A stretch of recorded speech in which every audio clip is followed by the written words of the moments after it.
Assalamualaikum warahmatullahi wabarakatuh. Hello, my name is Rina Rahmawati. I'm from class MN 20D. Here, I will explain my PowerPoint entitled Perfect Competition Market. First, I will explain about the background of perfect competition market. In this market, the strike of demand and supply can move freely. The price form also reflects the wishes of producer and customer. Demand reflects the wishes of customer, while the supply reflects the wishes of the manufacturer or seller.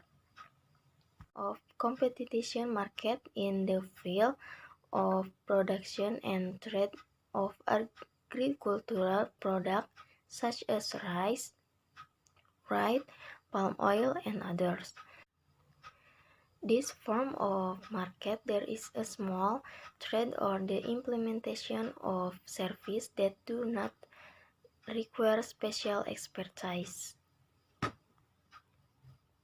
Next is problem formulation. 1. What is the perfect competition market? 2. What are the characteristics of the perfect competition market? 3. How do I maximize profit in the short term? 4. How is the company operating in the long run? 5. What are the pros and cons in the perfect competition market? First discussion is about the definition of the perfection competition market.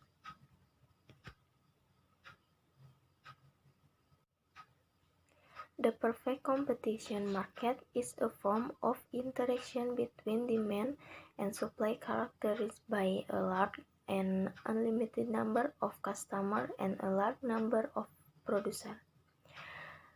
The perfect competitive market is a market or industry characterized by a large number of small companies and make the same product.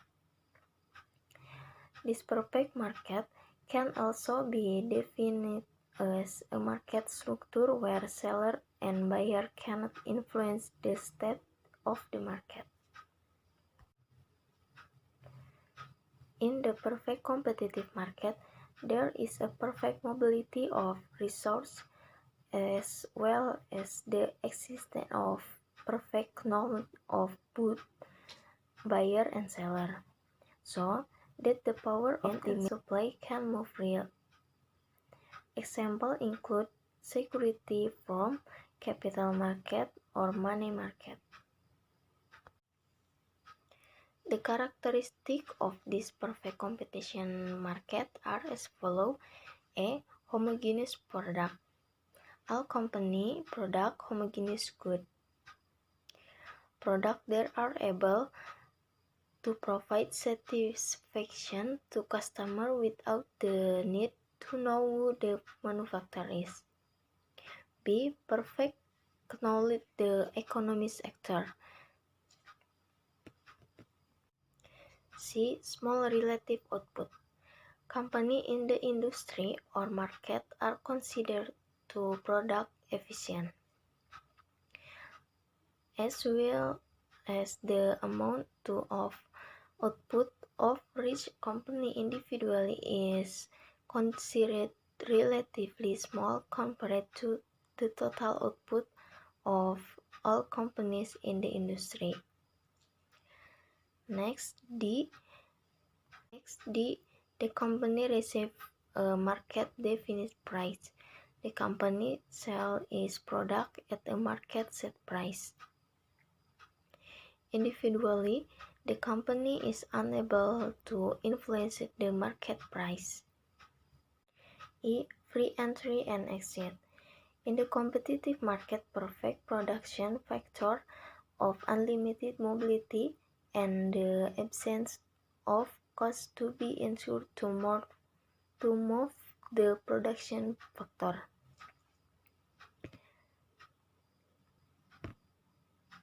F. There are no barriers in the mobility of economic result of one business to another. G. The government does not intervene on price, either directly or indirectly.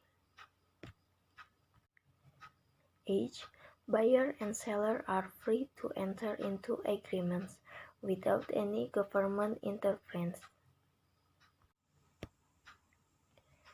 The next discussion is about how to maximize short-term profit.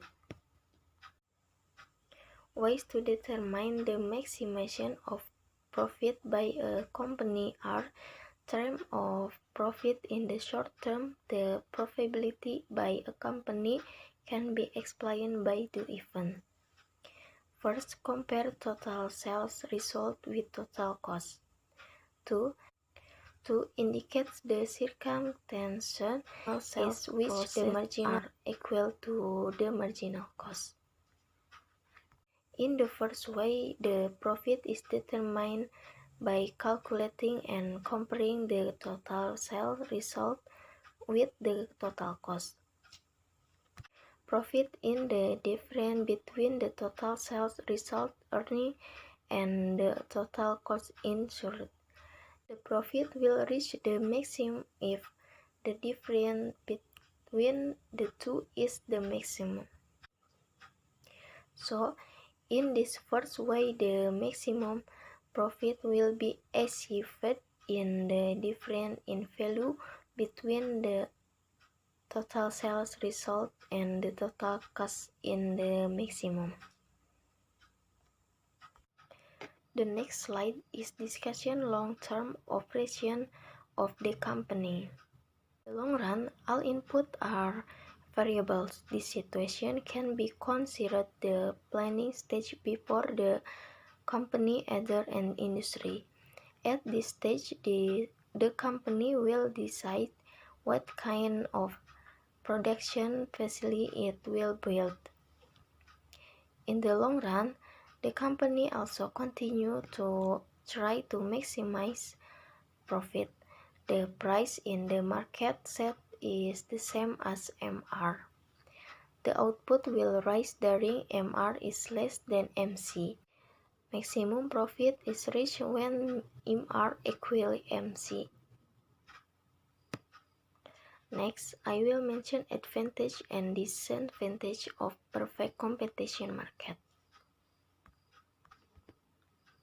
For the advantage are the selling price of goods and service in the cheapest, the most amount of output so that the ratio of output per population is maximum.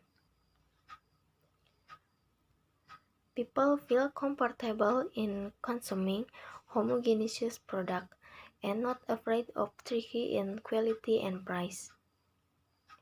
Buyers are very aware of the market price, so it is very small there is a loss of disappointment.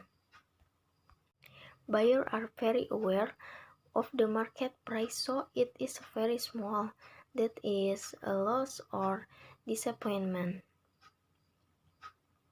Customers feel profit. For the disadvantage are disadvantage term of consumption, weakness in technology development, conflict of invention of justice. There are only one or two industries or markets that are close to perfect competition, while the other sectors are many imperfections. There are external factors that are not taken into account in the optimum welfare position of customers. The last discussion is the conclusion. Perfect competition market is an ideal good market because it has characteristics that maximize the welfare of society. The main characteristics of perfect competition are price barrier, easy to enter and exit, product identical or homogeneous good, Many companies and buyers have perfect knowledge of the market. Maybe that's enough of my presentation.